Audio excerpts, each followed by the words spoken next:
Bismillahirrahmanirrahim. Assalamualaikum warahmatullahi taala wabarakatuh. InsyaAllah kita akan sambung dalam topik seterusnya untuk subjek CTU 152 Etika dan Peradaban ini dengan topik Tauhid ya, sebagai satu asas peradaban Islam. Okey. Jadi minggu lepas kita atau minggu sebelum ini kita sudah berbicara tentang konsep etika, akhlak dan peradaban. Dan minggu ini kita akan cuba bincangkan tentang bagaimana tauhid itu berperanan sebagai satu asas kepada peradaban itu. Okey. So, kandungan untuk minggu ini kita akan bincangkan tentang pengertian tauhid. Seterusnya kita akan pergi kepada konsep ad-din. Kan? Apa itu ad-din? Ad-dinul Islam. Dan apa hubung kaitnya di antara akidah, syariah dan akhlak. Okey. Untuk pendahuluan kita tengok apa itu seorang sarjana Muslim, Syed Hussein Nasr, kan? Dia filosofer lah juga, kan? Syed Hussein Nasr menyatakan agama atau religion ini berasal daripada perkataan religio, kan? Yang bermaksud mengikat, iaitu mengikat manusia kepada kebenaran. Okey, ia merupakan satu sistem dari peraturan-peraturan tingkah laku dan undang-undang bagi setiap kegiatan yang didasarkan kepada pengakuan adanya kekuasaan yang maha kuasa. Kan? Okey, so Islam itu sebagai manifestasi ad-din yang sebenar, dia merupakan penyerahan menurut kaedah yang ditentukan Tuhan. Dan penyerahan ini bukan sahaja ditentukan Tuhan, ini menurut apa? Ini menurut syariah Muhammadiyah. Maksudnya menurut apa yang diturunkan kepada Nabi Muhammad SAW, yang merupakan satu syariah yang terakhir lah, kan? Dan Islam ini merupakan sebagai seorang Muslim kita harus percaya bahawa ia merupakan satu-satunya agama yang ditanzilkan ataupun diturunkan lah, kan? Dalam konteks yang lebih besar, revealed religion, kan? Macam biasa kita cakap tentang Abrahamic faiths, kan? Apa tu Yahudi, Nasrani dan Islam, kan?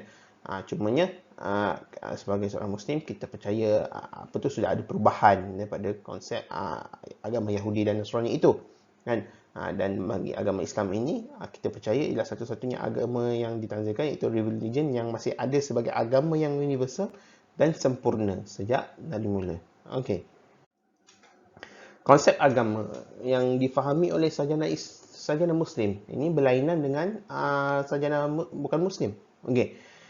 Sarjana bukan Muslim, dia melihat agama itu sebagai kod kepercayaan ataupun code of belief yang melibatkan penyembahan kepada Tuhan yang satu atau Tuhan yang banyak. Okey. Maknanya itu bergantunglah, kan, pada agama apa.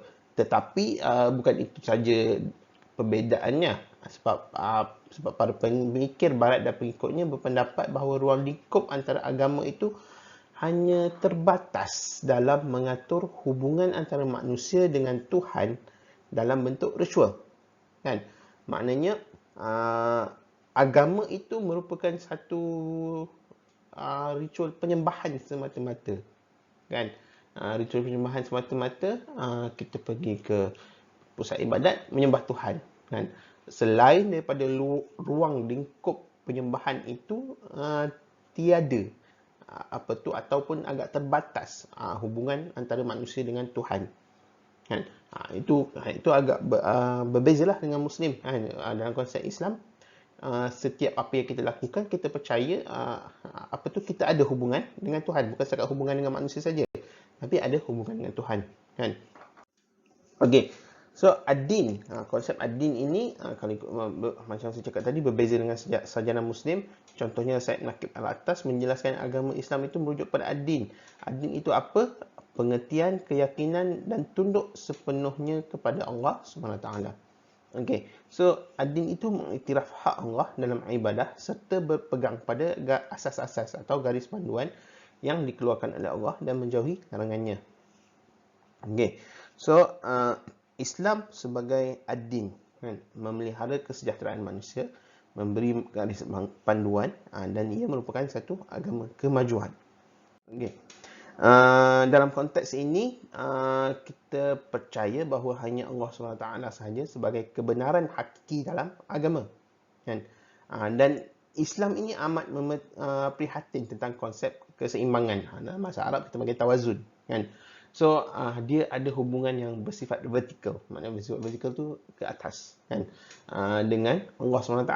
Yang tu kita biasa sebut hablum minallah kan. Lepas tu kita juga ada hubungan yang bersifat horizontal kan. Itu hubungan dengan manusia kan. So kalau bahasa Arab kita panggil hablum minan nas kan. Baca ayat, kalau baca Al-Quran dia adalah hablum minallah wa hablum minan nas kan. Okey, so maknanya kita perlu seimbang antara hubungan dengan manusia, hubungan dengan Allah itu dan juga hubungan dengan manusia kan. Dan dengan keseimbangan ini barulah lahirnya satu kita boleh membentuk satu masyarakat yang saling sayang menyayangi, rumah tangga yang damai dan negara yang baik. Sebab even hubungan antara kita sesama manusia itu pun ada kita masih terikat dengan hubungan dengan Tuhan kan. Itu bezanya. Okey, so dan Islam yang dirujuk sebagai adil ini menyediakan peraturan hidup yang lengkap kan. So kita bahagikan kepada 3 bahagian lah, iaitu ibadat. Ibadat ini merujuk kepada tanggungjawab agama seorang Muslim. Maknanya ini satu ritual lah. Ibadat itu boleh jadi solat, puasa dan sebagainya. Okey, seterusnya iman. Iman ini merujuk kepada kepercayaan seorang Muslim. Ini maknanya kepercayaan kita lah. Biasalah pasal rukun iman yang ada 6 tu kan. Okey, dan seterusnya ihsan. Ihsan itu apa? Ihsan itu merujuk kepada amalan kebaikan berdasarkan prinsip-prinsip Islam. So ihsan ini maknanya hubungan kita dengan manusia kan. Kita kena ihsan dengan manusia. Bukan setakat manusia lah. Haiwan, tumbuh-tumbuhan dan segala-galanya kan. So agama Islam ini mengajar kebenaran hakiki, membangun masyarakat manusia, dan kita bukan nak mencapai kejayaan semasa hidup, tapi kita juga nak mencapai kejayaan selepas mati kan. Sebab kita berbicara tentang konsep al-falah kan. Falah itu maknanya kita bukan nak kejar kejayaan di dunia semata-mata, tapi kejayaan di akhirat. Dua-dua kita nak kejar. Okey. So kita pergi kepada pengertian tauhid. Okey, tauhid itu dari segi bahasa berasal daripada perkataan wahada kan. Wahid biasanya kalau panggil wahid kan. Wahid apa? Satu kan. Tunggal atau satu. Okey. So menurut Kamus Al-Muhit, tauhid itu bererti menjadikan sesuatu itu satu. Okey, dari segi syarat dia apa? Syarat dia mengesakan Allah SWT dengan ibadat serta meyakini keesaan tersebut pada zat, sifat dan perbuatannya. Okey. Pengertian lain, menetapkan keesaan zat yang tidak menyamai segala zat yang lain tanpa melakukan penafian terhadap segala sifat-sifat Allah SWT. Okey. Syekh Al-Inji dia mendefinisikan ilmu tauhid sama seperti definisi ilmu kalam. Apa definisi dia? Iaitu ilmu kalam ialah ilmu yang mampu memberi ketetapan kepada kepercayaan dan keyakinan agama berdasarkan hujah-hujah serta menolak sebarang kesamaran. Okey. Agamawan lain, Syekh Junaid al-Baghdadi berkata tauhid ialah mengesakan yang bersifat dengan kidam dari yang baru, maknanya yang kekal kan. Okey, tauhid itu pula kalau ikut daripada Dr. Zulkifli Al-Bakri daripada Irsyadul Fatwa kan. Apa itu tauhid? Ialah ilmu yang mampu menetapkan kepercayaan beragama dan menyumbang kepada ketetapan keyakinan hasil dari dalil dan bukti yang benar-benar meyakinkan. Okey, so ilmu tauhid itu lebih tertumpu kepada skop mencerita dan membahaskan keesaan Allah SWT. Okey, maknanya ilmu tauhid itu apa? In a way kita boleh cakap lebih pada skop cerita membahaskan keesaan Allah SWT kan. Nama lain ilmu tauhid ni ilmu kalam, ilmu akidah, ilmu usuluddin. Itu nama lain dia. Okey. Apa dalil tauhid? Biasanya kalau kita cakap pasal dalil tauhid ni, biasa kita akan pergi terus kepada suratul Ikhlas kan. Ayat 1 hingga 4. Qul huwallahu ahad, Allahus samad, lam yalid wa lam yulad wa lam yakul lahu kufuwan ahad. Kan? Itu dalil tauhid yang paling jelas, yang paling orang ramai tahulah kan.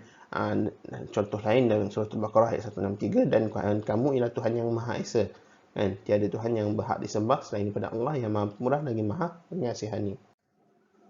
Okey. So kalau ikut Imamul Ghazali dalam kitab Ihya Ulumuddin, Imam Ghazali ni membahagikan atau meletakkan tauhid ini kepada 4 martabat, 4 peringkat lah dalam kata lain. Yang pertama tauhid orang munafik. Okey. Tauhid orang munafik ni apa? Tauhid orang munafik ni dia mengucapkan la ilaha illallah dengan lidahnya, tapi hati dia tak faham pun. Dia tak nak faham pun maknanya.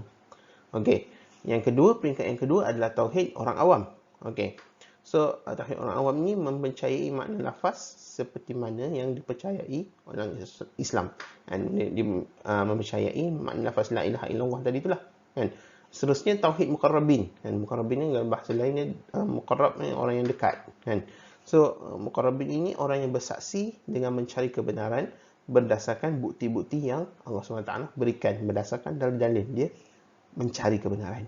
Kan? Okay. Seterusnya peringkat ataupun martabat yang paling tinggi adalah tauhid siddiqin. Kan?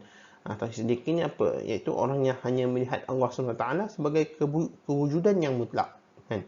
Ini kalau orang tasawuf ni dia panggil sebagai fana dalam tauhid. Kan? Ini perbincangan berkaitan tasawuf dan sebagainya lah. Okey, prinsip asas dinul Islam. Okey, dia ada 3 kan. So yang pertama apa dia? Akidah, kan. So akidah itu berasal daripada perkataan Arab aqadah yang bermaksud mengikat atau menyimpul. Akad. Kalau sebut akad boleh ingat kot, kan. Okey. So kalau menurut Hasan Al-Banna, akidah ialah hal yang berhubung dengan kepercayaan dan keyakinan dalam hati yang akan mendorong hati dan jiwa berasa tenang, tidak bimbang dan bersih daripada prasangka. Okey.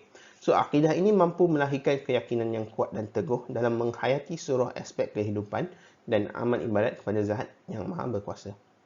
Daripada segi istilah pula, akidah Islam dapat ditarifkan sebagai kepercayaan atau keimanan kepada hakikat dan nilai yang mutlak yang tetap dan kekal, yang pasti dan hakiki lagi suci seperti yang diwajibkan oleh Islam.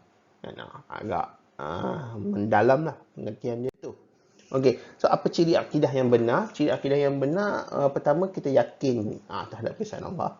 Kita menjauhkan diri dari syirik kepada Allah. Dan kepercayaan dan keyakinan itu mestilah berasaskan kefahaman minda dan ilmu. Maknanya berdasarkan wahyu.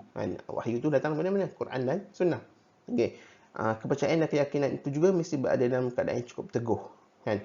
Tidak ada syak dan sebagainya.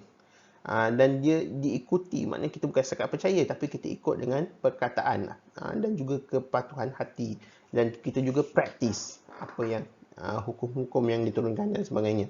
Okey. Yang akidah yang salah, apa yang bercanggah dengan nas syariah lah, kan. Maknanya nas daripada Al-Quran dan Sunnah kalau bertentangan, itu akidah yang salah.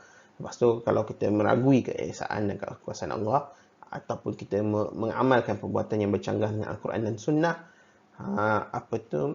selain itu kita syirik kepada Allah, dan akidah yang berpunca daripada akal pemikiran manusia semata-mata, kan, ataupun penyelewengan akidah yang sahih yang diselewengkan menurut akal fikiran hawa nafsu, kan. Ini sebagai contoh apa yang berlakunya penyelewengan terhadap kitab Taurat, penyelewengan terhadap kitab Injil contohnya, kan. So kalau tengok kesan penyelenggaraan akidah ini melahirkan manusia yang menyekutukan Allah, lepas itu mewujudkan manusia yang mengangkat atau memperjuangkan syiar-syiar kufur, melahirkan umat yang mempersendakan sesuatu dari Al-Quran dan Sunnah, dan mewujudkan berbagai ajaran sesat dalam masyarakat. Okey. Seterusnya tadi kita berbicara tentang akidah. Seterusnya syariah, kan. So syariah itu apa? Syariah itu kalau kita tengok, manusia ini mempunyai peraturan hidup atau undang-undang, kan. Tapi dalam Islam, peraturan hidup atau undang-undang ini dipanggil sebagai syariah, kan. Dia meliputi peraturan hidup individu, masyarakat dan negara. Okey. Etymologically, syariah ini bermaksud pandangan dan jalan yang lurus, kan.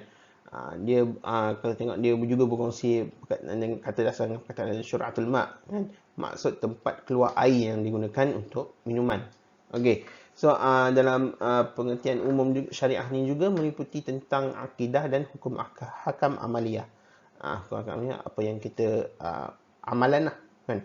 Okey. Tapi dalam pengertian yang khusus, syariah ini merujuk kepada perintah Allah daripada segi amaliyah saja, kan. Amaliyah ini macam saya cakap ni merujuk kepada amalan dan aktiviti zahir manusia. Maknanya kehidupan kita, kan. Okey.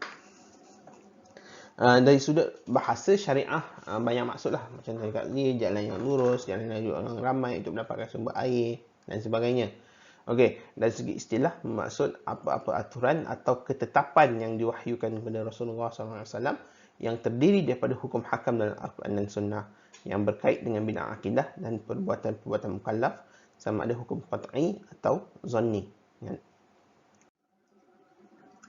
Unsur utama syariah ni ada 4. Kita pecahkan kepada 4. Yang pertama ibadat, munakahat, jinayat dan muamalat. Ibadat itu apa yang hubungan manusia dengan Allah. Munakahat, urusan kekeluargaan. Jinayah apa-apa jinayah kesalahan. Dan seterusnya muamalah. Muamalah ini perhubungan manusia lah. Kan? Okey. Bahagian yang seterusnya adalah akhlak. Kan? Jadi kita dah bicara tentang akidah, syariah. Seterusnya akhlak. Okey. So akhlak dia merupakan kalau tengok asal dia lah, dia perkataan dia jamak daripada perkataan al-khuluq ataupun al-hulq yang bererti agama, tabiat ataupun budi pekerti. Okey, berasal daripada perkataan khalaqa. Dan khalaqa itu apa? Khalaqa kita baca surah al-Iqra, khalaqal insana min 'alaq. Apa maksud khalaqa? Bererti menciptakan. Kan? Dia juga seakar ataupun daripada perkataan yang sama dengan perkataan khaliq, iaitu pencipta ataupun makhluk yang diciptakan ataupun khalaq, penciptaan. Kalau kita tengok kesamaan ini mengisyaratkan bahawa dalam akhlak tercakup pengertian adanya kesepaduan antara kehendak khaliq, iaitu Tuhan, dan perilaku makhluk. Kitalah makhluk tu manusia. Okay. Imam Al-Ghazali mendefinisikan akhlak sebagai satu keadaan atau sifat yang melekat pada jiwa manusia yang daripadanya lahir perbuatan-perbuatan dengan senang dan mudah tanpa melalui proses pemikiran, pertimbangan atau penelitian. Agak mendalam jugalah dia punya definisi ni. Kita tengok Ibnu Miskawayh, akhlak itu dikatakan sebagai sifat yang tertanam dalam jiwa yang mendorong seseorang itu untuk melakukan perbuatan tanpa memerlukan pemikiran dan pertimbangan. Maknanya itu sudah satu yang tertanam dalam jiwa. Okey. So, kita tengok ada dua jenis . So, satu yang terjadi secara semula jadi atau alamiah yang memang daripada watak seseorang. Kan? Maksudnya orang itu memang mudah marah walaupun disebabkan benda yang kecil. Kan? Ataupun sebab dia semula jadi. Kan? Manakala yang kedua pula dia cipta melalui kebiasaan dalam kehidupan dia. Dia sudah terbiasa buat macam tu, so dia akan jadi macam tu, kan? Dia bahasa mudah ni kita cakap act naturally. Dia macam dah normal, dah terbiasa untuk lakukan macam tu. Okey.